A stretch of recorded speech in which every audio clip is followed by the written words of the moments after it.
আল্লাহ রাব্বুল আলামিন পবিত্র কুরআনুল কারীমের মধ্যে বলেছেন সূরাতুল আসরের মধ্যে যে ওয়াল আসরি সময়ের কসম, ইন্নাল ইনসানা লাফি খুসর, নিশ্চয়ই মানুষ অবশ্যই ক্ষতির মধ্যে আছে, পুরো মানব জাতি ক্ষতির মধ্যে আছে। ইল্লাল্লাযীনা আমানু, তবে তারা নয় যারা ঈমান এনেছে, ওয়া আমিলুস সালিহাত, এবং সৎ আমল সম্পাদন করেছে, ওয়া তাওয়াসাউ বিল হক, এবং একে অপরকে সত্যের উপদেশ দিয়েছে, ওয়া তাওয়াসাউ বিস সাবর, এবং পরস্পরকে ধৈর্যের উপদেশ দিয়েছে।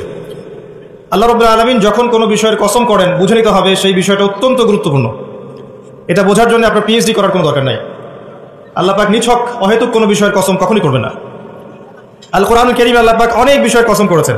ওয়া দুহা, দ্বীপ্রহরের কসম, ওয়াল লাইল, রাতের কসম, ওয়া তিন ফলের কসম, ওয়া জাইতুন, জাইতুনের কসম, ওয়া শামস, সূর্যের কসম, ওয়াল কমার, চাঁদের কসম, এমন অনেক শপথ বা কসম আল্লাহ পাক করেছেন। ঠিক একইভাবে আল্লাহ পাক ওয়াল আসরি বলে সময়ের কসম করেছেন। বুঝে নিতে হবে সময় আমাদের জীবনের সবচেয়ে গুরুত্বপূর্ণ বিষয়। সময়কে যে মূল্যায়ন করতে পারবে না, সময় তাকে মূল্যায়ন করবে না। একটা সময় ছিল যখন শুধু আল্লাহ একাই ছিলেন, আর কেউ ছিল না। হুয়াল আউয়ালু ওয়াল আখির ওয়াজ যাহিরু ওয়াল বাতিন। একটা সময় ছিল যখন আল্লাহ ছাড়া কেউ ছিলেন না, আবার একটা সময় আসবে যখন আল্লাহ ছাড়া কেউ থাকবেন না। তিনি প্রকাশ্য, তিনি গোপন, তিনি প্রথম, তিনি শেষ। মাঝখানে আল্লাহ রাব্বুল আলামিন 6 দিনে সৃষ্টি করেছেন এই মহাবিশ্ব, এবং মহাবিশ্ব সৃষ্টি করার পরে অনন্তকাল অনেক সময় পর্যন্ত এই মহাবিশ্বে মানুষের কোনো অস্তিত্ব ছিল না।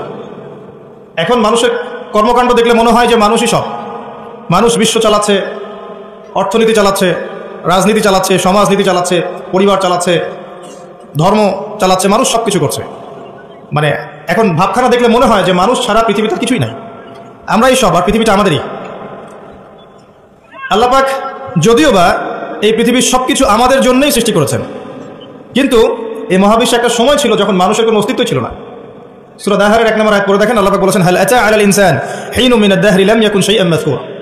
মানুষের উপর একটা সময় চলে গেছে যখন মানুষ কোনো আলোচ্য বিষয় ছিল না। মানুষ কোনো আলোচ্য বিষয় ছিল না, মহাবিশ্ব তার জায়গায় ছিল, কিন্তু এই মহাবিশ্বে আমরা ছিলাম না। এরপর আল্লাহ রাব্বুল আলামিন মানুষ সৃষ্টি করলেন, করে ফেরেশতাদেরকে বললেন সিজদা করতে। তার আগে আল্লাহ পাক যা করেছেন, আল্লাহ পাক ফেরেশতাদেরকে ডেকে বলেছেন যে আমি পৃথিবীতে খলিফা পাঠাতে চাই। ওয়াইয ক্বালা রাব্বুকা লিল মালায়েকা ইন্নী জাঈলুন ফিল আরদি খলিফা। যখন আল্লাহ পাক ফেরেশতাদেরকে বললেন যে নিশ্চয়ই আমি পৃথিবীতে আমার খলিফা পাঠাতে চাই। এই পৃথিবী মানুষের জন্য তখনই হবে যখন আমরা আল্লাহর খলিফার মতো কাজ করব। পৃথিবীতে মানুষের কাজ যদি শয়তানের খলিফার মতো হয়, তাহলে এই পৃথিবী আমার জন্য নয়, এই পৃথিবী আমাকে সময় দিবে না। কথা বোঝা যায়? এই পৃথিবীতে আল্লাহ পাক মানুষকে পাঠানোর আগে ফেরেশতাদেরকে জিজ্ঞাসা করেছিলেন যে আমি পৃথিবীতে খলিফা পাঠাতে চাই। খলিফা কে? খলিফার কাজ কি? খলিফা কি সেই ব্যক্তি যে সারাদিন টিকটক করে? খলিফা কি সেই ব্যক্তি যার নামাজের কোনো খবর নাই? খলিফা কি সেই ব্যক্তি যে রোজাও রাখে না, যাকাতও দেয় না? খলিফা কি সেই যে আল্লাহ বিরোধী আইন করে? খলিফা কি সেই ব্যক্তি যে মুসলিমদেরকে দমন পীড়ন করে, রক্ত ঝরায়? খলিফা কি সে ব্যক্তি যে ব্যক্তি আল্লাহর যাবতীয় আদেশ লঙ্ঘন করে আর নিষেধগুলোর উপর আমল করে? কে খলিফা? আল্লাহ পাক খলিফার সংজ্ঞা দিয়েছেন সূরা সাদের মধ্যে। কোন সূরায়? সাদ পড়ে দেখেন, শেষের দিকে পাবেন। আল্লাহ পাক বলছেন ইয়া দাউদ, হে দাউদ আলাইহিস সালাম, ইন্না জাআলনাকা খলিফাতান ফিল আরদ। হে দাউদ, আমি তোমাকে পৃথিবীতে আমার খলিফা করে পাঠিয়েছি। ওই যে আদম আলাইহিস সালামকে আল্লাহ পাক খলিফা করে পাঠিয়েছেন, দাউদ আলাইহিস সালামকেও আল্লাহ পাক বলেছেন আমি তোমাকে পৃথিবীতে খলিফা করেছি। তোমার কাজ হচ্ছে ফাহকুম বাইনান নাসি বিল হক। তোমার কাজ হচ্ছে পৃথিবীতে তুমি মানুষের মাঝে আল্লাহর বিধান দিয়ে বিচার ফয়সালা করবে, সত্যের মানদণ্ডে ন্যায় বিচার করবে। ওয়ালা তাতাবিউল হাওয়া, নিজের প্রবৃত্তির অনুসরণ করবে না। যদি তুমি প্রবৃত্তির অনুসরণ করো, এটা তোমাকে আল্লাহর সরল পথ থেকে বিচ্যুত করে দিবে। আর যারা আল্লাহর সরল পথ থেকে বিচ্যুত হয় তাদের জন্য অপেক্ষা করছে যন্ত্রণাদায়ক শাস্তি, বিমা নাসু ইয়াউমাল হিসাব, এই কারণে যে তারা হিসাবের দিনটা ভুলে গেছে। খলিফার ফাংশন কি বুঝতে পারলেন? পৃথিবীটা তখনই আমাদের হবে যখন আমরা আল্লাহর খলিফা হতে পারবো। আর আল্লাহর খলিফা কোশ্চিন কালেও আল্লাহর অবাধ্য হয় না, আল্লাহর আদেশ এবং নিষেধকে লঙ্ঘন করে না। আর দাউদ আলাইহিস সালাম এমন একজন নবী ছিলেন যিনি জেরুজালেম থেকে সারা বিশ্ব শাসন করেছিলেন, এবং তার পরবর্তীতে তার সন্তান সুলাইমান আলাইহিস সালাম তিনিও একই কাজই করেছেন। বরং সুলাইমান আলাইহিস সালামের সময় আল্লাহ পাক তাকে এত ক্ষমতা দিয়েছিলেন যে জিন জাতি পর্যন্ত তার আনুগত্য করত। সুবহানাল্লাহ। বাতাস তার কথা শুনত। একটা আরশে তিনি বসতেন, মাসের পর মাস দূরত্ব মুহূর্তেই সফর করতো একটা চেয়ার, কুরসি। বাতাসকে আল্লাহ পাক তার অনুগত করে দিয়েছিলেন। আল্লাহ পাক তাকে অন্যান্য প্রাণীর ভাষা বোঝার ক্ষমতা দিয়েছিলেন। আল্লাহ পাক তাকে কি দেন নাই? দুনিয়ার এবং আখিরাতের যাবতীয় নিয়ামত আল্লাহ পাক সুলাইমান আলাইহিস সালামকে দিয়েছেন। সুবহানাল্লাহ। তারপরেও তিনি উদ্ধত অহংকারী ছিলেন না, তিনি বিনয়ী ছিলেন। আজকে আমরা যে যেখানেই থাকি না কেন, সামান্য ক্ষমতা পেলেই উদ্ধত হয়ে যায়, অহংকারী হয়ে যায়। আল্লাহ পাক আমাদেরকে অহংকারী চরিত্র থেকে হেফাজত করুন, আমিন। আল্লাহ পাক ফেরেশতাদেরকে জিজ্ঞাসা করেছিলেন এই বিষয়টা। তো ফেরেশতা মণ্ডলী বলেছিলেন, আতাজআলু ফিহা মান ইউফসিদু ফিহা ওয়া ইয়াসফিকু দিমা। হে আল্লাহ, আপনি কি এমন কাউকে পৃথিবীতে পাঠাতে চান যে পৃথিবীতে গিয়ে দুইটা কাজ করবে, ফিতনা ছড়াবে আর রক্তপাত ঘটাবে? ফিতনা ছড়াবে এবং রক্তপাত ঘটাবে। পৃথিবীর দিকে তাকিয়ে দেখেন, মানুষ এখন কি কাজ করছে সারা পৃথিবীতে? ফিতনা ছড়াচ্ছে এবং রক্তপাত ঘটাচ্ছে। এগুলোকে জিনজাতি করছে না। যাহারাল ফাসাদু ফিল বাররি ওয়াল বাহরি বিমা কাসাবাত আইদিন নাস। আল্লাহ পাক সূরা রুমের মধ্যে বলেছেন, জলে এবং স্থলে যত বিপর্যয় ছড়িয়ে পড়েছে এগুলো মানুষের হাতের কামাই। আপনি আল্লাহর কথা ডিনাই করতে পারবেন না, এটা আল্লাহর কথা। আপনি দেখেন বিশ্বের দিকে এক দেশ আরেক দেশকে যে আক্রমণ করছে, বিশ্বটাকে একটা নিউক্লিয়ার যুদ্ধের দিকে নিয়ে গেছে, এটা কি জিনজাতি করেছে? না। এই নিউক্লিয়ার ওয়েপেন্সগুলো কি মানবতার কল্যাণে কাজ করবে? না। একটা যদি আল্লাহ না করুক বিস্ফোরিত হয়, আর এটা সমূহ সম্ভাবনা আছে যে হতেই পারে আগামীতে, তখন বিশ্বের এই অবস্থা থাকবে না, কোশ্চিন কেন থাকবে না? আপনি দেখেন অর্থনীতির মধ্যে আমরা যে সুদভিত্তিক অর্থনীতি চালু করেছি, এটা কি জিনজাতি করেছে? না। আর এর মধ্য দিয়ে কি আমাদের কল্যাণ হচ্ছে? না। আমরা সংস্কৃতির নামে যে অশ্লীলতা ছড়িয়ে দিয়েছি, নারী পুরুষের ফ্রি মিক্সিং, বেলাল্লাপনা ছড়িয়েছি, পর্নোগ্রাফি ছড়িয়েছি, মাদকদ্রব্য ছড়িয়ে দিয়েছি। আমরা নারীরা এখন পোশাক পরেও নগ্ন হয়ে ঘুরছে, পুরুষ নারীর পোশাক পরছে, নারী পুরুষের পোশাক পরছে, ফাংশনাল রোল চেঞ্জ হয়ে গেছে। প্রজন্মের পর প্রজন্ম যাচ্ছে, তারা জীবনের উদ্দেশ্য কি জানে না। মাদক, ক্যাসিনো, টিকটক, ফেসবুক, ইউটিউবিং ইত্যাদি ভোগ বিলাসে তারা ব্যস্ত আছে। এগুলো কি জিনজাতি করছে? না। ফাসাদ, যত ফাসাদ, গ্লোবাল ফাসাদ, ইকোনমিক ফাসাদ, পলিটিক্যাল ফাসাদ, সামাজিক ফাসাদ, প্রতিটা সেক্টরে, পারিবারিক ফাসাদ, কোনো ক্ষেত্রেই ফাসাদ জিনজাতি ছড়াচ্ছে না। কারা ছড়াচ্ছে? এটা আল্লাহ বলেছেন, যাহারাল ফাসাদু ফিল বাররি ওয়াল বাহরি বিমা কাসাবাত আইদিন নাস। মানুষের ফাসাদ এমন পর্যায়ে পর্যন্ত চলে গেছে যে প্রাকৃতিক ভারসাম্য এখন নষ্ট হয়ে যাচ্ছে। গতকালকে নিউজ দেখবেন যে হিমবাহ এত দ্রুত গলছে, বিগত শতাব্দীর চাইতে 80 গুণ বেশি দ্রুত বরফ গলে যাচ্ছে, এবং এতে 100 কোটি মানুষের জীবন হুমকির মুখে সামনে। এর কারণ হচ্ছে বাতাসে, পরিবেশে কার্বন ডাইঅক্সাইড, কার্বন মনোক্সাইড গ্যাসটা বেশি, এবং মিলস অ্যান্ড ফ্যাক্টরিজ, ইন্ডাস্ট্রিজ, এগুলোর মধ্য দিয়ে আমরা পরিবেশের ভারসাম্য নষ্ট করে ফেলেছি। কে করেছে? জিনজাতি? সুবহানাল্লাহ। প্রত্যেকটা সেক্টর, জলবায়ু দেখেন, ভৌগোলিক পরিবর্তনগুলো দেখেন, বনভূমি উজাড় করা দেখেন, এই যে জমিনের উপর জুলুম দেখেন, আকাশ নিয়ে এখন যুদ্ধ হচ্ছে, অমুক গ্রহ আমার, এ বলছে না অমুক গ্রহ আমার, মহাকাশ বাহিনী পর্যন্ত গঠন করছে, যত ফাসাদ দেখবেন সব মানুষ করছে। এই কথাটাই ফেরেশতারা বলেছিলেন, আতাজআলু ফিহা মান ইউফসিদু ফিহা ওয়া ইয়াসফিকু দিমা। আল্লাহ, আপনি কি এমন কাউকে পৃথিবীতে পাঠাতে চান যারা পৃথিবীতে গিয়ে রক্তপাত ঘটাবে আর ফাসাদ সৃষ্টি করবে? আল্লাহ পাক সেই কথাই বলেছেন সূরা রুমের মধ্যে, জলে স্থলে যত বিপর্যয় এগুলো মানুষের হাতের কামাই। অস্বীকার করার কোনো বুদ্ধি নাই, এগুলো আমাদের হাতের কামাই। ব্যক্তিগত পর্যায়ে ওয়াল আসরি, সময়ের কসম, কেউ যদি সময়কে মূল্যায়ন না করে সে নিজে তার নফসের উপর জুলুম করবে, ফাসাদ সৃষ্টি করবে না? আসেন, এরপর আল্লাহ পাক মানুষ সৃষ্টি করলেন আদম আলাইহিস সালামকে, এবং তাকে জ্ঞান শিক্ষা দিলেন। ওয়া আল্লামা আদামাল আসমা কুল্লাহা। আল্লাহ পাক আদম আলাইহিস সালামকে সমস্ত জ্ঞান শিক্ষা দিয়েছেন, বলেন সুবহানাল্লাহ। সমস্ত নামকে শিক্ষা দিয়েছেন। আল্লাহ। জ্ঞান কি বুদ্ধি থেকে আসে না অভিজ্ঞতা থেকে আসে? ফিলোসফিক্যাল থটস আছে এরকম, জ্ঞান আসে বুদ্ধি থেকে, কেউ বলে জ্ঞান আসে অভিজ্ঞতা থেকে, কেউ বলে জ্ঞান হচ্ছে সমন্বয় মতবাদ, কিছু বুদ্ধি কিছু অভিজ্ঞতা। কিন্তু আল্লাহ কোরআনে বলছেন জ্ঞান আসে কার পক্ষ থেকে? আল্লাহর পক্ষ থেকে। সূরা কাহফ 29 নম্বর আয়াত পড়ে দেখেন, ওয়া কুলিল হাক্কু মির রাব্বিকুম। হক তোমার রবের পক্ষ থেকে নাজিল হয়। হকটা কি? যখন তাওরাত নাজিল হয়েছিল, তাওরাত ছিল কি? হক। যখন জাবুর নাজিল হয়েছে, জাবুর কি ছিল? যখন ইনজিল নাজিল হয়েছে, ইনজিল কি ছিল? যখন কোরআন নাজিল হয়েছে এবং সুন্নাহ এসেছে, কিয়ামত পর্যন্ত হক কি থাকবে? অন্য কোনো হকের মানদণ্ড থাকবে না। যদি কোনো বিষয়ে কোরআন এবং সুন্নাহর সাথে মেলে, এটা মানতে কোনো আপত্তি আছে না। আর যদি কোনো বিষয়ে কোরআন সুন্নাহর সাথে না মেলে, ছাড়তে কোনো আপত্তি আছে না। যদি ছাড়ি তাহলে কি আমি সন্ত্রাসী হয়ে যাব না? আর যদি মানি তাহলে কি আমি মৌলবাদী হয়ে যাব না? কোরআন এবং সুন্নাহর সাথে যা মেলে এটা যদি আমি মেনে নেই, এটা কি আমার অপরাধ না? কোরআন এবং সুন্নাহ কি আল্লাহর পক্ষ থেকে আসেনি? এবং সেই আল্লাহ কি মহাবিশ্বের পরিচালক নন? তো যদি আল্লাহর দাসত্ব করি আমি কি অন্যায় কিছু করছি? হ্যাঁ, এই দাসত্ব কেমন হবে? শৈথিল্যতা প্রদর্শন করা যাবে না, চরমপন্থা প্রদর্শন করা যাবে না। আপনি মধ্যমপন্থী থাকবেন। ওয়া কাযালিকা জাআলনাকুম উম্মাতান ওয়াসাতা। আল্লাহ পাক বলেছেন, এভাবেই আমি তোমাদেরকে মধ্যমপন্থী উম্মাহ করেছি, যাতে করে তোমরা সাক্ষী হতে পারো। আমরা আশপাশে অনেক নয়েজ শুনতে পাচ্ছি, কথাবার্তা। আমরা রিকোয়েস্ট করবো যারা নেহায়েত এখানে বক্তাকে দেখতে এসেছেন বা ভিডিও করতে এসেছেন বা ছবি তুলতে এসেছেন, আল্লাহর রাস্তায় বাসায় চলে যান। বাসায় গিয়ে আরামে শীতের রাতে লেপের তলে শুয়ে থাকেন, ফেসবুক ইউটিউবের লেকচার দেখেন, এখানে আপনাদের কোনো প্রয়োজন নাই। আর যারা এখানে এসেছেন দিনের জ্ঞান শিখতে, জানতে, সরাসরি ইলম অর্জন করতে, তাদের জন্য স্বাগতম, আহলান ওয়া সাহলান। আপনাদের জন্য আমি বসে আছি, আপনারাও আমার জন্য বসে থাকেন। যদি কারো কোনো প্রয়োজন থাকে আপনি নীরবে চলে যাবেন, অন্য কাউকে ডিস্টার্ব করবেন না। আর আমি যে টপিকে কথা বলছিলাম, এটা বলতে গিয়ে একটা জায়গায় এসেছি যে মহাবিশ্বে এমন একটা সময় ছিল যখন মানুষের অস্তিত্ব ছিল না। এটা বুঝাতে গিয়ে আপনাকে বললাম যে আদম আলাইহিস সালামকে আল্লাহ পাক সমস্ত নাম শিক্ষা দিয়েছিলেন। এরপর কি করেছেন? তার সঙ্গিনী সৃষ্টি করেছেন। কোথা থেকে? তার বুকের পাঁজরের হাড় থেকে। এই হাদিসটা এখনো বুঝতে পারি না। আমি অনেস্টলি বলছি, আসলেই বুঝি না যে নারীদেরকে সৃষ্টি করা হয়েছে, স্ত্রীদেরকে সৃষ্টি করা হয়েছে বাঁকা হাড় থেকে। তাদেরকে জোর করে সোজা করতে যেও না, তাহলে ভেঙে যাবে। আর ওই অবস্থায় ছেড়ে দিলে তারা বাঁকাই থেকে যাবে। উত্তম নসিহতের মধ্য দিয়ে তাদের সাথে চলতে হবে। ওয়াল্লাহি এর চেয়ে কঠিন কোনো হাদিস আমার জীবনে আমি পড়িনি এবং জানিও নি, বুঝিও নি। মানে রাসূলুল্লাহ সাল্লাল্লাহু আলাইহি ওয়াসাল্লাম যে বলে গেছেন, নারীদের চেয়ে বড় কোনো ফিতনা আমি রেখে গেলাম না আমার উম্মতের পুরুষদের জন্য, এর চেয়ে বড় হাদিস এবং ফিতনাময় হাদিস আমি আখিরুজ জামানে দেখি না। আপনি একটু গভীরভাবে দেখলে দেখবেন প্রতিটা সেক্টরে ফিতনার মূল কেন্দ্রবিন্দুতে পরিণত হয়েছে এক শ্রেণীর নারী, যারা আল্লাহর বিধান অনুযায়ী চলতে নারাজ। এবং যখন তাদেরকে পেট্রোনাইজ করা হয়, তখন আস্তে আস্তে আস্তে আস্তে সমাজে অশ্লীলতা, বেহায়াপনা, নগ্নতা, ফ্রি মিক্সিং এমনভাবে ছড়িয়ে পড়ে যে অনেক ক্ষেত্রে মুত্তাকি মানুষ তাদের ঈমান ধরে রাখতে পারে না। আল্লাহ পাক আমাদের প্রত্যেকের ঘরে ঘরে খাদিজা রাদিয়াল্লাহু আনহার মতো স্ত্রী তৈরি করুন, আমিন। এবং হাজারা আলাইহিস সালামের মতো স্ত্রী তৈরি করুন, আমিন। আমাদের মেয়েদেরকে আল্লাহ ফাতিমা রাদিয়াল্লাহু আনহার মতো বানিয়ে দিন, আমিন।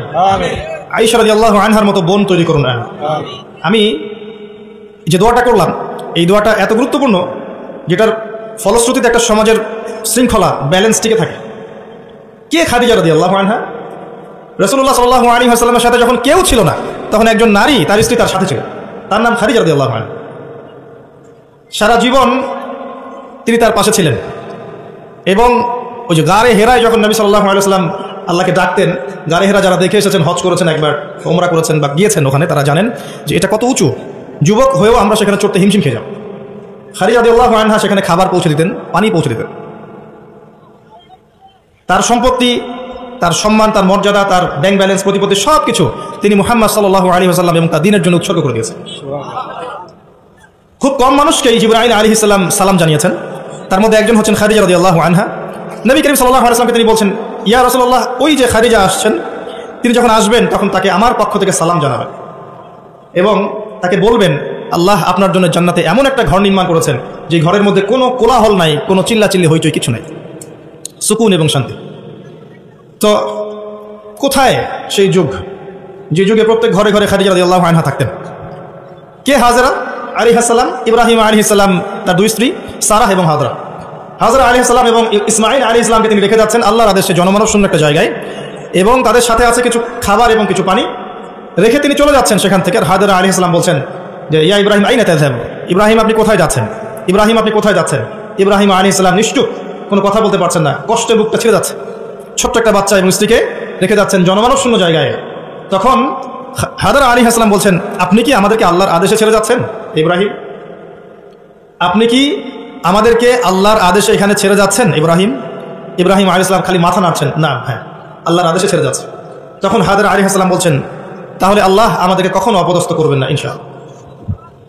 এই সেই নারী যার কাছে খাবার নেই, পানি নাই, সামান্য কয়েকটা খেজুর, ছোট্ট একটা বাচ্চা, পানির যন্ত্রণায় বাচ্চা কাতরাচ্ছে, তিনি দৌড়াচ্ছেন সাফা থেকে মারওয়া, মারওয়া থেকে সাফা, যদি একটু পানি পান। আল্লাহর কাছে এই দৌড়ানোটা এত ভালো লেগেছে, আল্লাহ কিয়ামত পর্যন্ত এটা রেখে দিয়েছেন। সুবহানাল্লাহ। আপনি হজ করতে যাবেন, এই কাজটা না করলে আপনার হজ হবে? এটা কার স্মৃতি? এটা সেই হাজরা আলাইহিস সালামের স্মৃতি। এই যে তাওয়াক্কুলকারিনী নারী, আল্লাহর প্রতি ভরসাকারিনী, সবরকারিনী নারী, তার গর্ভ থেকে এমন সন্তান এসেছে যেই সন্তানকে বাবা বলছে, ইয়া বুনাই, হে আমার সন্তান, ইন্নী আরা ফিল মানামি আন্নী আযবাহুক, আমি স্বপ্নে দেখেছি আমি তোমাকে জবাই করছি, ফানজুর মাযা তারা, তোমার কি রায় আমাকে বলো। কারণ ওই বাচ্চা বলছে, যার বয়স মেবি 10 বা 12 বা 15 হাইয়েস্ট, যে বয়সের আমাদের প্রজন্মের বাচ্চা কাচ্চারা কিশোর অপরাধ করে আর টিকটক চালায় আর স্মোক করে আর ড্রাগস নেয় আর মেয়ের পিছনে টাঙ্কি মারে, এই বয়সের বাচ্চা। ইসমাঈল আলাইহিস সালাম বলছেন, ইয়া আবাতি, হে আমার বাবা, ইফআল মা তুমার, হে আমার বাবা, আপনি তাই করেন যা আপনাকে আদেশ করা হয়েছে। কি আদেশ করা হয়েছে? জবাই করতে। আপনি তাই করেন যা আপনাকে আদেশ করা হয়েছে। সাতাজিদুনি ইনশাআল্লাহু মিনাস সাবিরিন, ইনশাআল্লাহ বাবা আপনি আমাকে সবরকারী পাবেন। এই জেনারেশনের একটা ছেলেকে দেখাতে পারবেন যে এরকম করে কথা বলতে পারবে? একটা ছেলে? এরা তো জানেই না জীবনের উদ্দেশ্য কি, জীবনটা কি সেটাই জানে। What is life, the definition of life, the definition of success জানে না। ওই ছোটোবেলায় একটা বইয়ের বোঝা কাঁধে চাপিয়ে দেওয়া হয়েছে, ব্যাগের মধ্যে 10টা বই, এটা নিয়ে গিয়েছে প্রথমে প্লে, তারপর নার্সারি, তারপর 1 2 3 4 5 6 7 8 9 10 পড়েছে, পরীক্ষা A+ পেতে হবে গোল্ডেন পাওয়ার জন্য যা ইচ্ছা তাই করেছে। তারপরে আপনার HSC করেছে, অনার্স মাস্টার্স করেছে, মাশাআল্লাহ। এখনও জানে না ওযুর ফরজ কয়টা, এখনও জানে না যে কোরআন কি জিনিস, কোরআনের মধ্যে আল্লাহ কি বলেছেন, হাদিস প্রফেটিক লাইফস্টাইল কি, হাদিস কি, নবী সাল্লাল্লাহু আলাইহি ওয়াসাল্লামের জীবনী আবার কি জিনিস, তার স্ত্রীদের নাম, কত সালে বদরের যুদ্ধ, কত সালে উহুদ, কিভাবে তিনি দিন প্রতিষ্ঠা করেছেন, সাহাবায়ে কেরামের জীবনী, ইসলামিক খেলাফত, ইসলামের ইতিহাস, টোটালি ইন ইগনোরেন্স, পুরো অজ্ঞতার মধ্যে আছে তারা এগুলোতে। এরপরেও তাদের পিতামাতার অ্যাটিটিউড দেখলে মনে হয় যে এগুলো সোনার ছেলে, সব ছেলে। এবং মেয়েদের দিকে তাকান ওই বয়সেরই, সারাদিন মেকআপ বক্স, নতুন কি জামা আসছে, নতুন কোন ফ্যাশন আসছে, কোন ড্রেসটা পরে মার্কেটে গেলে মানুষ আমাকে দেখবে বেশি, তারপরে ছেলের পোশাক নতুন নতুন কোনগুলো আসছে যেগুলো এখন মেয়ের পোশাক হিসেবে ব্যবহার করা যায়, ফেসবুকিং, চ্যাটিং, স্ন্যাপচ্যাট, ইনস্টাগ্রাম, ছবি, নিজের ছবি নিজেই তুলছে, নিজেই হাসছে, একা একাই হাসে, একাই ছবি তোলে, একাই আপলোড করে। কি মনে হচ্ছে আপনাদের কাছে? এবং নবী করিম সাল্লাল্লাহু আলাইহি ওয়াসাল্লাম কিন্তু বলেছিলেন যে আখিরুজ জামান, কিয়ামত হবে না ততদিন পর্যন্ত যতক্ষণ না এমন কিছু নারী সমাজে বের হচ্ছে, নিসাউন কাসিয়াতুন আরিয়া, যে নারীরা কাপড় পরেও নগ্ন থাকবে। জি, আপনার স্ত্রীর কথাই বলছি, তার কথাই বলেছেন নবী সাল্লাল্লাহু আলাইহি ওয়াসাল্লাম, নিসাউন কাসিয়াতুন আরিয়া। আপনার বোনের কথাই বলছি, আপনার মেয়ের কথাই বলছি, কাপড় পরেও নগ্ন থাকবে। ব্যাখ্যা আমার কাছে জিজ্ঞাসা করার দরকার নেই, আপনি ভালো জানেন। মহিলাতুন মামেলাত, নিজেও আকৃষ্ট হবে, অন্যকে আকৃষ্ট করবে। আল্লাহ রাসূল বলছেন এরা জান্নাতের গন্ধ কখনো পাবে না, যদিও বা জান্নাতের গন্ধ 40 বছরের দূরত্ব থেকে পাওয়া যাবে। জীবনের উদ্দেশ্য জানে না তারা। এই নারীদেরকে পাওয়ার জন্য যখন আপনি ব্যস্ত হয়ে আছেন, তখন আপনি নিজের পায়ে কুড়াল মারছেন না, বরং কুড়ালেই পা মারছেন। এদেরকে পাওয়ার জন্য আপনি যখন ব্যস্ত হয়ে আছেন, তখন আপনি কুড়ালে পা মারছেন, নিজের পায়ে কুড়াল মারছেন না। যখন তারা আপনার ঘরে আসবে, কোশ্চিনকালেও তারা ইসমাইলের মতো সন্তান জন্ম দিতে পারবে না, এবং তাদের চাহিদা পূরণ করতে আপনার সারা জীবনটা শেষ হয়ে যাবে। আপনার চাহিদা পূরণ করতে এবং সন্তুষ্ট করতে আপনি হিমশিম খেয়ে যাবেন, দিন একদিকে চলে যাবে, দুনিয়া আরেকদিকে চলে যাবে। হাজার চেষ্টা করলেও দেখবেন আপনি দিন নিয়ে চলতে পারছেন না। টোটালি ফিতনাময় পরিবেশ। ইনশাআল্লাহ আমি 14 ফেব্রুয়ারির আগে আরেকটা কনস্ট্রাকটিভ লেকচার দিব, ইনশাআল্লাহ অপেক্ষায় থাকেন। কিন্তু আজকে এই টপিকটা আমি এখানে বলতে চাচ্ছি না, কারণ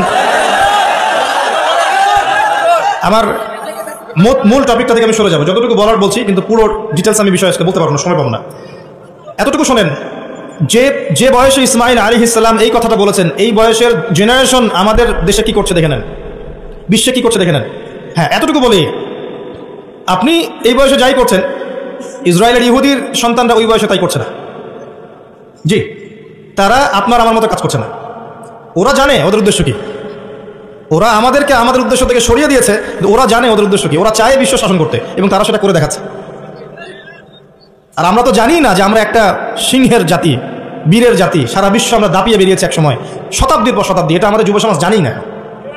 মনে করিয়ে দেওয়া লাগে খালিদ বিন ওয়ালিদ একজন বীর ছিলেন, উমর ইবনুল খাত্তাব একজন বীর ছিলেন, এগুলো তাদেরকে বোঝানো লাগে, বলে দেওয়া লাগে। আপনি রাস্তায় হাঁটেন এবং এই নর্মাল সোসাইটির ছেলেদেরকে মাইক নিয়ে জিজ্ঞাসা করেন যে উমর রাদিয়াল্লাহু আনহু কত বছর বয়সে ইসলাম কবুল করেছে তুমি জানো? বলবে যে উমর রাদিয়াল্লাহু আনহু কে। দেখবেন যে দেশের কথা জিজ্ঞাসা করেন, স্বাধীনতা দিবস কবে, ভাষা দিবস কবে, জিজ্ঞাসা করেন আন্তর্জাতিক মাতৃভাষা দিবস কবে, হিউজ অ্যামাউন্ট অফ পিপল আছে বাংলাদেশে, বলতে পারবে না কোন দেশে, সিরিয়াসলি বলতে পারবে না। ইংলিশ মিডিয়াম ব্যাকগ্রাউন্ডের প্রচুর সন্তান আছে, আর এটা আমার চেয়ে ভালো আপনি জানেন না, আমরা এই ব্যাকগ্রাউন্ড থেকে উঠে আসছি। ইংলিশ মিডিয়াম ব্যাকগ্রাউন্ডের অনেক বাচ্চা আছে, দেশের ঐতিহ্য সংস্কৃতি সম্পর্কে যারা পরিমাণ খবর রাখে না। কই, তাদের বিরুদ্ধে তো কখনো মিডিয়া তেরে আসে না, আসে? মাদ্রাসায় তেরে আসবে। মাদ্রাসায় জিজ্ঞাসা করবে জাতীয় সঙ্গীতের 10 লাইন বলতে পারো? এই জাতীয় সঙ্গীতের 10 লাইন অনেক ইংলিশ মিডিয়ামের বাচ্চাও পারে না। কই, ওটা নিয়ে রিপোর্ট করে নাই। তো আমাদের ডাবল স্ট্যান্ডার্ড আছে। আমি একটা কথা বলতে চাচ্ছি যে আমাদের প্রজন্ম না দেশ, না ইতিহাস, না সংস্কৃতি, না ইসলাম, কোনো কিছু খবর রাখে না এই প্রজন্ম। এখন এদেরকে দিয়ে আল্লাহ না করুক যদি আগামীতে কখনো আবার দেখেন যে কোনো রাষ্ট্রীয় কোনো কাজে এদেরকে এগিয়ে আসতে হবে, আপনি সত্যি মনে করেন এই জেনারেশন এগিয়ে আসবে?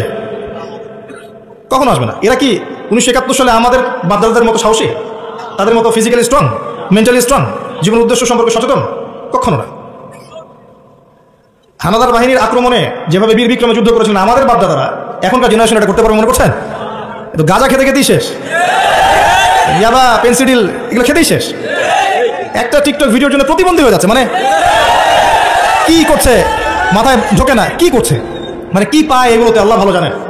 একটা ভিডিও করার জন্য কি করছে, মানে আমি দেখলাম মোটরসাইকেলে রেস করছে, ভিডিওটা থেকে গেছে, কিন্তু ওই রেসের মধ্যে সে স্পট ডেটে মারাও গেছে।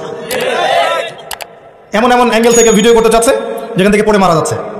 মানে একটা আয়াত মনে পড়ে, এই আয়াতটাই মনে পড়ে এই বিষয়গুলো দেখলে। আর এই সময়গুলো কিন্তু খুব দ্রুত এসেছে। বিগত 10-20 বছরে কিন্তু এমন ছিল না, খেয়াল করে দেখেছেন? বিগত 20 বছরে কিন্তু এমন ছিল না, এই প্রজন্মগুলো ছিল না। এবং সময় খুব দ্রুত পরিবর্তন হচ্ছে। আল্লাহ ভালো জানেন আমাদের বাচ্চাদের না জানে কি হবে, আল্লাহু আ'লাম তাদের যে কি হবে আল্লাহ ভালো জানেন। আমার তো মনে হয় ওদের ব্রেইন পর্যন্ত কন্ট্রোল করা হবে, এমনভাবে ব্রেইন ওয়াশ করে দিয়েছে। দেখবেন পাবলিক লাইফ আর প্রাইভেট লাইফের পার্থক্য বোঝে না। একটা জিনিস প্রাইভেট, ওটাকে পাবলিক করে ফেলবে, নিজেই করে দিবে, মানুষ করবে না। নিজে কি করছে না করছে প্রত্যেকটা মুহূর্ত তাকে মানুষকে জানাতে হবে। এই যে আমি এখন বাথরুমে গেলাম, এই যে আমি এখন বের হলাম, আমি এখন ওযু করছি, আমি এখন এটা করছি। একটা অসুস্থ জেনারেশন, একটা মানসিক বুদ্ধিভিত্তিক প্রতিবন্ধী একটা জেনারেশন তৈরি হয়েছে, আমাদের অগোচরই হয়েছে। আর আমরা এদেরকে লাই দিয়েছি ছোট আছে, এরা নাক চিপলে দুধ বের হয়, ছোট আছে বলে বলে। আচ্ছা, ইসমাইলের দিকে তাকান, তিনি তার বাবাকে বলছেন, ইয়া আবাতি ফাইল মা তুমার, হে আমার বাবা আপনি তাই করেন যা আল্লাহ আপনাকে আদেশ করেছেন, সাতাজিদুনি ইনশাআল্লাহু মিনাস সাবিরিন, ইনশাআল্লাহ আপনি আমাকে ধৈর্যশীল পাবেন। আর এই সন্তান জন্ম দিয়েছেন ওই হাজরা আলাইহিস সালাম। না আছে পরিবার ইব্রাহিমের মতো কর্তা, না আছে পরিবারে হাজরা আলাইহিস সালামের মতো মা, আর না আছে ইসমাইলের মতো সন্তান। এই জেনারেশনকে দিয়ে আপনি কিভাবে চলবেন? জাতির সামনে খারাপ সময় অপেক্ষা করছে। একটাই উপায় আছে, অনলি একটা রাস্তা খোলা আছে। কিছু মানুষ মিশন নিয়ে নিয়েছে যে এই জেনারেশনগুলোকে ধ্বংস করে ফেলার। একটাই অপশন আছে, এদেরকে আল্লাহর দিকে নিয়ে আসতে হবে, আদারওয়াইজ এদেরকে বাঁচানোর কোনো বুদ্ধি নাই। ছোট ছোট বাচ্চা দেখবেন, 14-15 বছরের বাচ্চা ধর্ষণ করছে, কেস খাচ্ছে, চাইল্ড অ্যাবিউজ করছে। এক ধর্ষকের ব্যাপারে সেদিন দেখলাম এমন পলিসি অবলম্বন করেছে যে রেপের পর রেপ করে যাবে, কিন্তু যাকে রেপ করা হবে সে প্রেগনেন্ট হবে না, সে এমন ব্যবস্থা গ্রহণ করেছে। কি পরিমাণ মানুষের অধঃপতন চিন্তা করে দেখেন। ছোট ছোট বাচ্চাগুলো দেখবেন কিশোর অপরাধ করছে, কিশোর গ্যাং তৈরি করেছে। ছোট ছোট বাচ্চা বিভিন্ন মুভিজ দেখছে, অপসংস্কৃতিগুলো দেখে দেখে শিখছে। শেখা এগুলো তো এমনি এমনি আসেনি, কারো না কারো দেখে তো শিখেছে, হয় বই পড়ে শিখেছে, না হলে কোনো কিছু দেখে শিখেছে। আর বই তো ওরা পড়ছে না, নিশ্চয়ই কিছু দেখে শিখেছে, বিভিন্ন প্রোগ্রাম দেখে এগুলো শিখেছে। ছোট ছোট কিশোর গ্যাং, এক গ্যাং লিডার আছে, আর গ্যাং লিডার আছে। প্রশাসন হিমশিম খাচ্ছে এগুলো ডিল করতে। আমি মাঝে মাঝে চিন্তা করি কিভাবে যে প্রশাসন এগুলো ডিল করে, এত ঠান্ডা মাথায় কিভাবে ডিল করা সম্ভব, এত অপরাধ কিভাবে দমন করা সম্ভব। যতক্ষণ মানুষ ভালো না হবে কোশ্চিনকালেও কখনো সমাজ ভালো হয় না। আর মানুষ যতক্ষণ বদলাচ্ছে না, আপনি উপরের লেভেলের কখনো পরিবর্তন আশা করতে পারেন না। আমাদেরকে নিয়েই সবকিছু, মানুষই সব, আমাদেরকে নিয়েই সবকিছু। আমরা ভালো না হলে কোশ্চিনকালে উপরের লেভেলে মানুষ ভালো হবে না। তারা আকাশ থেকে টপকায়নি, আমাদের মধ্য থেকে উঠেছে। এই জেনারেশনকে তাকান, খুবই হৃদয় বিদারকভাবে কথাগুলো বলছে। এই ছেলেদের অবস্থা এমন।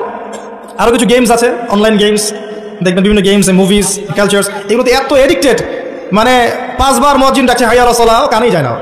নামাজ কি জিনিস, মানে কখনো কখনো দেখা যায় এই টাকা নেওয়ার জন্যে, এই গেমসের টাকা নেওয়ার জন্যে, বা যে ছোটোখাটো নেশাগুলো করে এগুলো টাকা নেওয়ার জন্যে চুরি করতে, ডাকাতি করতে, কাউকে হত্যা করতে, পিতামাতার অবাধ্য হতে, এমনকি পিতামাতাকে খুন করতে পর্যন্ত দ্বিধা করছে না। কত ঘটনা আছে, এগুলো এক্সাম্পল দেওয়ার দরকার নেই আমার, আপনারা জানেন, পেপার পত্রিকা খুলেই দেখা যায় এগুলো। আমরা যেন জেনেও না জানার ভান করছি, দেখেও না দেখার ভান করছি, তা আমাদের বাচ্চারা এভাবে নষ্ট হয়ে যাচ্ছে। আর এই জেনারেশনের মেয়েদেরকে তাকানো, যে বললাম, একটা মৌলিক প্রশ্নের উত্তর তারা দিতে পারবে না যে আল্লাহ তোমাকে সৃষ্টি করেছেন কি জন্য। তুমি যে পৃথিবীতে আসছো, তুমি যে নাচো, তুমি যে বিউটি কন্টেস্টে যাও, তুমি যে অশ্লীল পোশাক পরে হাঁটো, তুমি যে এমন পোশাক পরো যে পোশাক পরে তোমার গায়ের সব কিছু দেখা যায়, তুমি যে এভাবেই নগ্ন হয়ে রাস্তাঘাটে শপিং মলে ঘুরছো, তুমি যে একটা পরিবারের স্ত্রী, তোমার যে পরিবারের উপর কিছু দায়িত্ব আছে, এই সম্পর্কে তোমার কোনো ভ্রুক্ষেপ নাই, স্বামী থাকা সত্ত্বেও যে তুমি পরকীয়া করছো, তোমার সন্তানকে যে প্রতিপালন করছো না, এমনকি সন্তান নিতেও তার আগ্রহী না, মানে এত প্রবলেমস। তোমাকে সৃষ্টি করেছেন কি জন্য আল্লাহ পাক পৃথিবীতে? আর তোমরা যদি এই জমিন না থাকতা, এই দুনিয়ার কোনো পরিবর্তন হতো কিনা? এই প্রজাতিগুলো, এই প্রাণীগুলো, এই গবাদি পশুগুলো যদি পৃথিবীতে না থাকতো, তাহলে কি পৃথিবীর ভারসাম্য নষ্ট হয়ে যেত? পৃথিবীকে ধ্বংস হয়ে যেত? আল্লাহ পাক সৃষ্টি করেছেন কেন, এই উত্তরটুকু জিজ্ঞাসা করেন। নিজেও নিজেকে জিজ্ঞাসা করেন, আপনার ছোট ভাইকে জিজ্ঞাসা করেন, এই ইয়াং জেনারেশনকে জিজ্ঞাসা করেন, এবং মেয়েদেরকে জিজ্ঞাসা করেন, আল্লাহ তোমাকে সৃষ্টি করেছেন কেন বলো তো? এই পৃথিবীতে তুমি আছো কি জন্যে? মানে আমরা যে পৃথিবীতে আছি, আমরা সবাই, আমরা না থাকলে পৃথিবীর কি ক্ষতি হবে সেটা আমাকে বলেন। একসময় কি আমরা ছিলাম, তখন পৃথিবীর কোনো ক্ষতি হয়েছে? একসময় যে আমরা থাকবো না, তখন কি পৃথিবী থেমে থাকবে? মাঝখানে এই সময়টা আমরা কি জন্য আসছি পৃথিবীতে? এই মৌলিক একটা প্রশ্নের উত্তর, এর উত্তর খুঁজে পায় সে আল্লাহর কাছে চলে আসবে ইনশাআল্লাহ। এর উত্তরটা কি জানেন? ওয়ামা খালাকতুল জিন্না ওয়াল ইনসা ইল্লা লিয়াবুদুন। আল্লাহ আবেগ মাখা কণ্ঠে বলছেন যে আমি মানুষ এবং জিন জাতিকে শুধুমাত্র আমার ইবাদত করার জন্যই সৃষ্টি করেছি। এটা আপনার পৃথিবীতে থাকার উদ্দেশ্য। আল্লাহ পাক এমনি এমনি খাওয়াচ্ছেন, এমনি এমনি পড়াচ্ছেন, শ্বাস নিচ্ছি আমরা, এমনি এমনি আল্লাহ পাক পরিবার দিয়েছেন, স্ত্রী সন্তান সব দিয়েছেন, ব্যবসা বাণিজ্য দিয়েছেন, এমনি সব কিছু আল্লাহ পাক এমনি আমাদেরকে ছেড়ে দিবেন। সূরা কিয়ামত শেষের দিকে আছে, মানুষ কি ভেবেছে তাকে এমনি ছেড়ে দেওয়া হবে? মানুষ কি ভেবেছে তাকে এমনি ছেড়ে দেওয়া হবে? সূরা আনকাবুতের দিকেও আছে প্রথমের দিকে, তোমরা কি ভেবেছো এমনি এমনি ছেড়ে দেওয়া হবে? সূরা বাকারা আল ইমরানের দিকেও আছে, আম হাসিবতুম আন তাদখুলুল জান্নাহ, এমনি এমনি জান্নাতে চলে যাবে। নিছক খেলার ছড়া আল্লাহ পাক পৃথিবীতে আমাদেরকে পাঠান নাই, সৃষ্টি করেন নাই। এর উত্তরটা এটাই, আল্লাহ পাক আমাদেরকে পাঠিয়েছেন তার ইবাদত করার জন্য। এটাই আমি বলতে চাচ্ছিলাম যে আল্লাহ রাব্বুল আলামিন মানুষকে পৃথিবীতে পাঠিয়েছেন। এর আগে পৃথিবীতে এমন সময় চলে গেছে মহাবিশ্বে মানুষের অস্তিত্ব ছিল না। আল্লাহ পাক নাম শিখিয়েছেন, আল্লাহ পাক তার সঙ্গিনী সৃষ্টি করেছেন, এরপর জান্নাতে রেখেছেন এবং ফেরেশতাদেরকে দিয়ে সেজদা পর্যন্ত করিয়েছেন। আমাদেরকে আল্লাহ পাক সেজদা করিয়েছেন ফেরেশতাদেরকে দিয়ে। সুবহানাল্লাহ। এই জেনারেশন এবং আমরা যারা চলছি, যারা নামাজ পড়ি না, যারা রোজা রাখি না, যাকাত দেই না, আল্লাহর হুকুম আহকাম মানি না, মিথ্যা বলি, সুদ খাই, জেনা করি, মদ খাই, চুরি করি, দুর্নীতি করি, প্রতারণা করি, ঠকবাজি করি, আমাদেরকে আল্লাহ পাক সেজদা করিয়েছেন ফেরেশতাদেরকে দিয়ে। সাউন্ড ক্রেজি না? এটা আসলে উদ্ভট মনে হচ্ছে না কথাটা? কোন মানুষরা এটার যোগ্য? এই মানুষরা কি এটার যোগ্য? আল্লাহ পাক জান্নাতে রেখে পরীক্ষা করেছেন, এরপর দুনিয়াতে যখন পাঠিয়েছেন তখন দুই দলকে পার্থক্য করে দিয়েছেন। একটা হচ্ছে আল্লাহ পাক বলেছেন যে কুল নাহবিতু মিনহা জামিআ, তোমরা পৃথিবীতে নেমে যাও, ফাইম্মা ইয়াতিয়ান্নাকুম মিন্নি হুদান, তোমাদের কাছে আমার পক্ষ থেকে হেদায়েত আসবে, আল্লাহর কিতাব আসবে, নবী রাসূল আসবেন, হেদায়েত আসবে। ফামান তাবিআ হুদায়া ফালা খাউফুন আলাইহিম ওয়ালা হুম ইয়াহজানুন, যারা আমার হেদায়েত মেনে চলবে তাদের কোনো ভয় নাই, কোনো দুশ্চিন্তা নাই, যে জান্নাত থেকে এসেছেন ওই জান্নাতে ফিরে যাবেন ইনশাআল্লাহ। এটা এক শ্রেণীর মানুষ। আর এক শ্রেণী ওয়াল্লাযীনা কাফারু ওয়া কাযযাবু বিআয়াতিনা, আর যারা কুফরি করবে এবং আমার আয়াতকে মিথ্যা প্রতিপন্ন করবে, উলাইকা আসহাবুন নার, এরা হচ্ছে জাহান্নামের অধিবাসী, হুম ফিহা খালিদুন, তারা সেখানে চিরস্থায়ী হবে। কি জিনিস এটা? নবী সাল্লাল্লাহু আলাইহি ওয়াসাল্লাম দেখে এসেছেন, তার গর্জন যখন সে গর্জন করবে, গর্জন করতে থাকবে, এই চিৎকারে, ওর চিৎকারে মানুষ বেহুশ হয়ে যাবে, খালি চিৎকার করবে, হাল মিন মাজিদ, সে বলতে থাকবে আরো কি আছে, হাল মিন মাজিদ, আরো কি আছে, চিৎকার করতে থাকবে। নবীজি দেখে আসছেন রক্তের নদীতে ফেলে মানুষের মাথা ফাটিয়ে দেওয়া হচ্ছে। কে তারা? সুদখোর। নবী দেখে আসছেন পেটের ভিতরে আগুনের দলা গিলছে। কে? এতিমের মাল ভক্ষণকারী। দেখছেন সামনে আছে ভালো গোশত, আর আরেকদিকে আছে নোংরা পচা গোশত খাচ্ছে। কে? জিনাকারী, ব্যভিচারী। কত শাস্তি দেখে আসছেন। একজন ফেরেশতাকে দেখে এসেছেন, তার নাম মালিক, জাহান্নাম সৃষ্টির পর থেকে কখনো হাসেন নাই, জাহান্নামের শাস্তি দেখেই তার হাসি বন্ধ হয়ে গেছে। আরো দেখে এসেছেন, ওই যে আমি দেখে এসেছি জাহান্নামের অধিকাংশ অধিবাসী নারী জাতি। কারণ অভিশাপ দেয় বেশি বেশি, স্বামীর অকৃতজ্ঞ হবে এবং লানত করে, মুখে চাপটে ঘাত করে, কেউ মারা গেলে বিলাপ করে, এগুলোর কারণে। আসেন, আল্লাহ পাক যতটুকু সময় আমাদেরকে পৃথিবীতে রেখেছেন, এই টাইমটা আনলিমিটেড না, এটা আল্লাহ পাক বুঝাচ্ছেন। ওয়াল আসরি বলে, সময়ের কসম, সময়ের কসম বলে আল্লাহ পাক বুঝাচ্ছেন যে আপনার আমার সময় আনলিমিটেড নয়, লিমিটেড। এই জন্য আপনি জানেন না আপনার লিমিটেশন অফ হায়াত কতটুকু। আমি একটা কথা বলছি রিসেন্টলি, আবারও বলছি এখানে, যে আপনি যদি চিন্তা করেন যে আপনি 60, 70, 80 বছর বাঁচবেন, এর মধ্যে 30, 40 বছর চলে গেছে, আপনি এই বয়সটার পাপগুলোকে হিসাব করতে থাকেন, কতগুলো পাপ আপনি করেছেন, হিসাব করে আমলনামা তৈরি করেন। তারপর দেখেন পাপগুলো দুই প্রকার, হয় মানুষের সাথে জড়িত আছে অথবা আল্লাহর সাথে জড়িত। আল্লাহর সাথে জড়িতগুলো শুধু ইস্তেগফার তওবার মধ্য দিয়ে ক্ষমা হয়ে যাবে ইনশাআল্লাহ। আর মানুষের সাথে জড়িত যেগুলো, সেগুলো তাদের কাছে কাছে গিয়ে হক পরিশোধ করার মধ্য দিয়ে ক্ষমা নিতে হবে ইনশাআল্লাহ। সবার সামনে দাঁড়িয়ে বলতে হবে যে আমি তোমার হক নষ্ট করেছিলাম, আমি তোমার টাকা মেরে খেয়েছি, আমি তোমাকে গালি দিয়েছি, তোমার গীবত করেছি, তোমাকে তহমত দিয়েছি, তোমার কাছে ক্ষমা চাচ্ছি, আল্লাহর ওয়াস্তে মাফ করে দাও, তারপরে ক্ষমা হবে। এর পরের জীবনটাকে আপনাকে কাটাতে হবে কিভাবে? রাসূলুল্লাহ সাল্লাল্লাহু আলাইহি ওয়াসাল্লামের সুন্নাহ মোতাবেক। পারা যাবে ইনশাআল্লাহ? ইনশাআল্লাহ। রাত থেকে শুরু করে ঘুমানো পর্যন্ত নবী সাল্লাল্লাহু আলাইহি ওয়াসাল্লামের সুন্নাহ মতো চলা যাবে ইনশাআল্লাহ।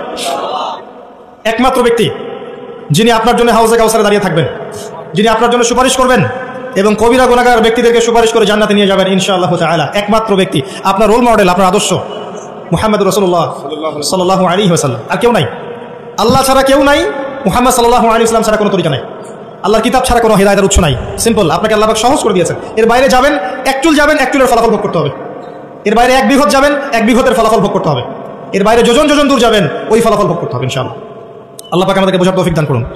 আল্লাহ পাক সময়ের কসম করে আপনাকে আমাকে সতর্ক করছেন, তবে এটাও বলছেন যে মানুষ ক্ষতির মধ্যে আছে। আমি বলেছি অলরেডি মানুষের ক্ষতিগুলো কি কি।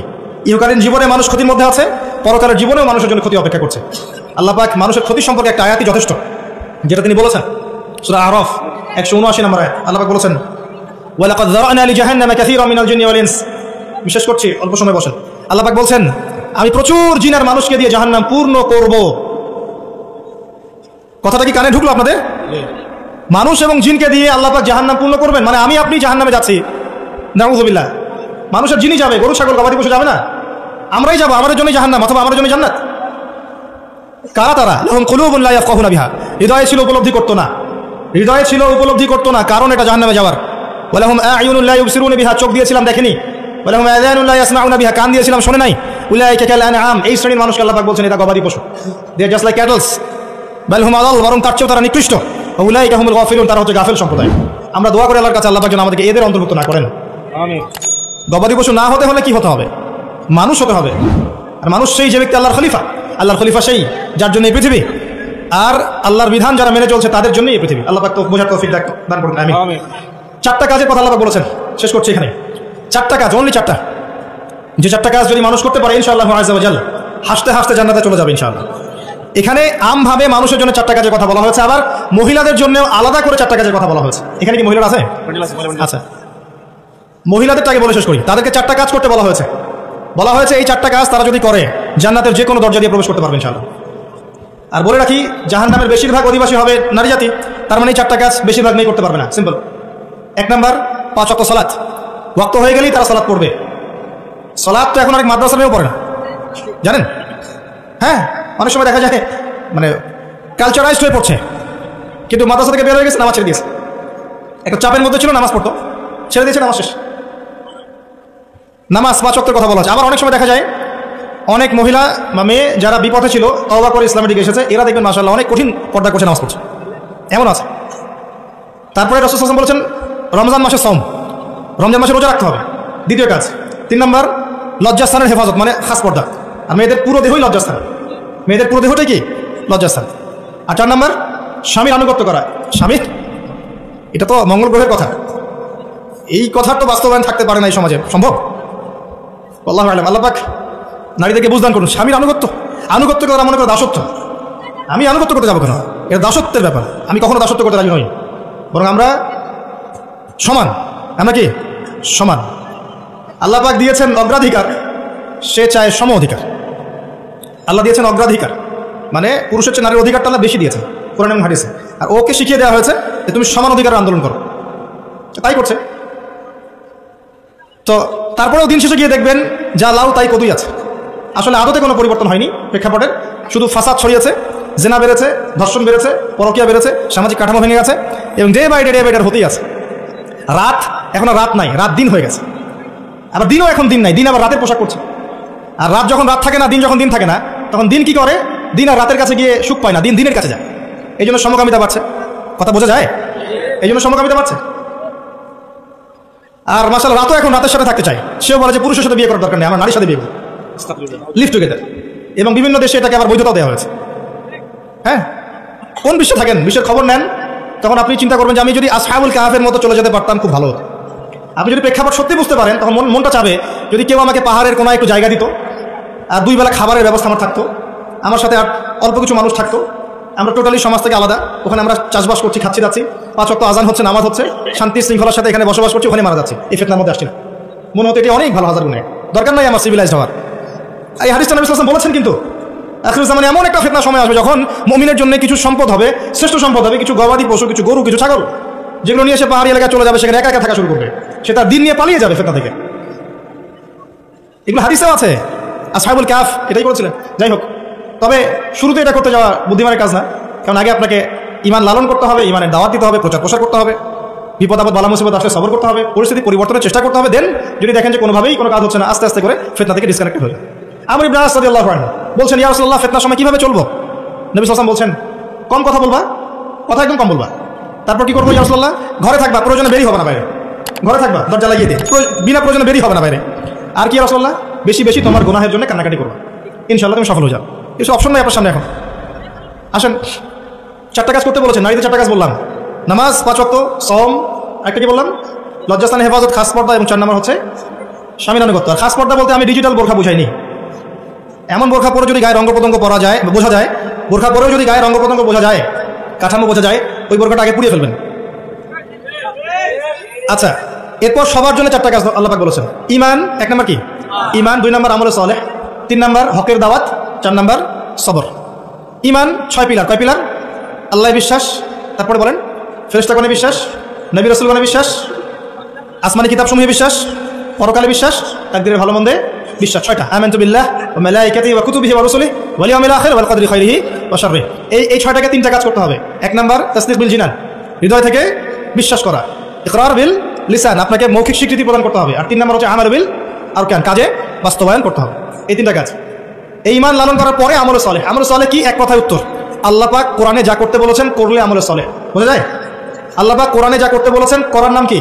আমলে সালেহ। যেমন সালাত, সিয়াম, যাকাত, হজ, উমরা ইত্যাদি। আল্লাহ পাক কোরআনে যা করতে নিষেধ করেছেন সেটা না করাও হচ্ছে আমলে সালেহ। সুদ না খাওয়া আমলে সালেহ, ঘুষ না দেওয়া আমলে সালেহ, দুর্নীতি না করা আমলে সালেহ, চুরি না করা আমলে সালেহ। যা করতে বলেন নাই সেটা না করাও কি? আমলে সালেহ। একইভাবে হাদিসের মধ্যে রাসূল সাল্লাল্লাহু আলাইহি ওয়াসাল্লাম যা করতে বলেছেন তা করার নাম কি? আমলে সালেহ। যা করতে বলেন নাই সেটা ছেড়ে দেওয়ার নাম আমলে সালেহ। এরপরে হকের দাওয়াত। ঈমান আমলের সাথে আপনি হকের দাওয়াত প্রদান করবেন, আগে নিজে, তারপর পরিবার, আপনার সাধ্য অনুযায়ী সমাজ। আপনাকে আল্লাহ পাক যত ক্ষমতা দেবেন সেভাবে আপনার দায়িত্ব পারবেন ইনশাআল্লাহ। আগে দাওয়াত দিতে গিয়েও দেখবেন 4টা ক্ষেত্র থেকে বাধাও আসবে। 1 নম্বর বাধা আসবে পরিবার থেকে, এবং সবচেয়ে বেশি ফাসাদ সৃষ্টি করে পরিবারই। হ্যাঁ, ওই যে নূহ আলাইহিস সালামের উদাহরণ দেখেন, লূত আলাইহিস সালামের উদাহরণ দেখেন, নবী সাল্লাল্লাহু আলাইহি ওয়াসাল্লামের চাচাদেরকে দেখেন, নিজেদের লোকরাই প্রথমে শত্রুতা করলো, তারপরে আপনার বাধা দিবে সমাজের নেতা, তারপরে ধর্মনেতা, তারপরে রাষ্ট্রনেতা, নমরুদরা পরে আসবে। আর হকের দাওয়াতটা কি? আল্লাহর বিধান, বাকুল হাক্কু বির রাব্বিকুম, হক সেটাই যেটা তোমার রবের পক্ষ থেকে নাযিল হয়। নিজের মন করা কোনো মতবাদ হক নয়। উদউ ইলা সাবিলি রাব্বিকা বিল হিকমা, তোমার রবের পথের দিকে মানুষকে ডাকো হিকমতের সাথে, প্রজ্ঞার সাথে, ওয়াল মাউইযাতিল হাসানা, উত্তম উপদেশের সাথে।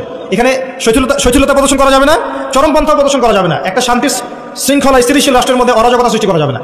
মধ্যম পন্থায় সবাইকে নিয়ে দাওয়াতি কাজ করতে হবে। দাওয়াতি কাজ করার সময় সাম্প্রদায়িক হওয়া যাবে না। নিজের কমিউনিটি আমার দিনী ভাই, বাইরের মানুষ দিনী ভাই না, এমন নয়।